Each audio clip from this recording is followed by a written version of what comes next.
A moment, years in the making, is now just minutes away. This is the new news, so now you have to wake up and pay attention. Hundreds of would-be strangers from all over the world brought together by chance, or is it fate? So many people, in a million years we never would have met. It feels like a global family. Are about to hear they're on the verge of changing the world.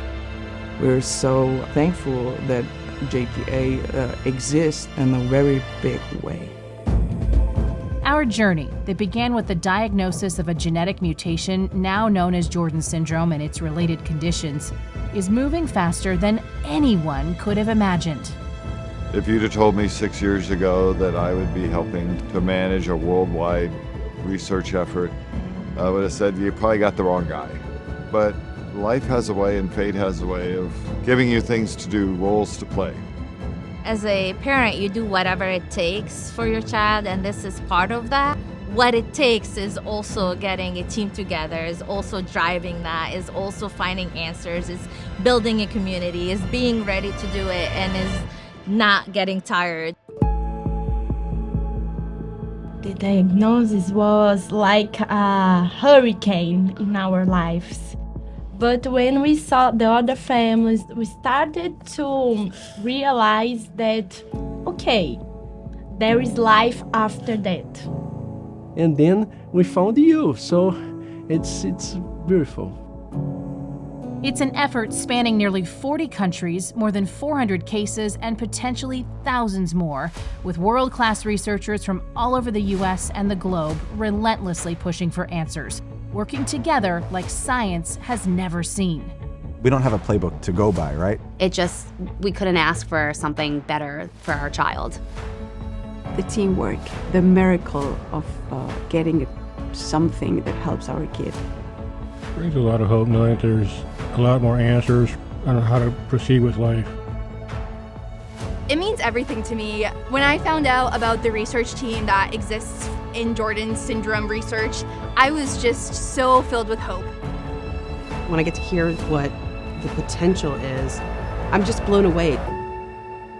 I am incredibly excited that as I think back over the last 7 years, how far we've come, and we are just at the verge of the next exciting step for us as a community coming forward. Ultimately, we're going to accomplish some things that are going to improve the lives of our children. We'll find a treatment for all of this, even if it's not for her, but for somebody else that's affected by it.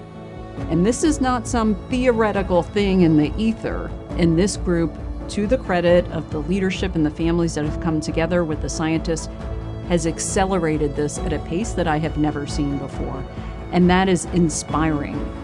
After years of hoping, hundreds of tests, and mountains of data, and tens of thousands of miles traveled by our families, all with a single goal in mind, a treatment or a cure for their children, that moment is here. It is on the basis of those data that we are now going forward with the first clinical trial for Jordan syndrome.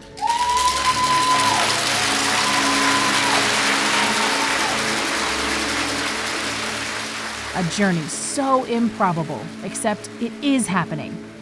Changing the lives of our children, charting a new path for how science will solve rare disease.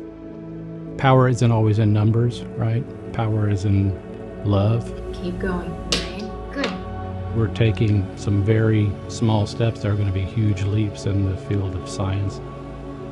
It's for him, but it's also for the other kids part of this, and even bigger than us. It's so much bigger than us. It's an exciting thing for sure, but we still got work to do. We got to keep pushing ahead. If you don't do it, no one's gonna do it. If you don't say it, no one's gonna say it. Find that flame and find that voice and know that you can do it. It's very hard to put into words just how thankful we are. It's powerful, and I think it'll change tomorrow for a lot of people.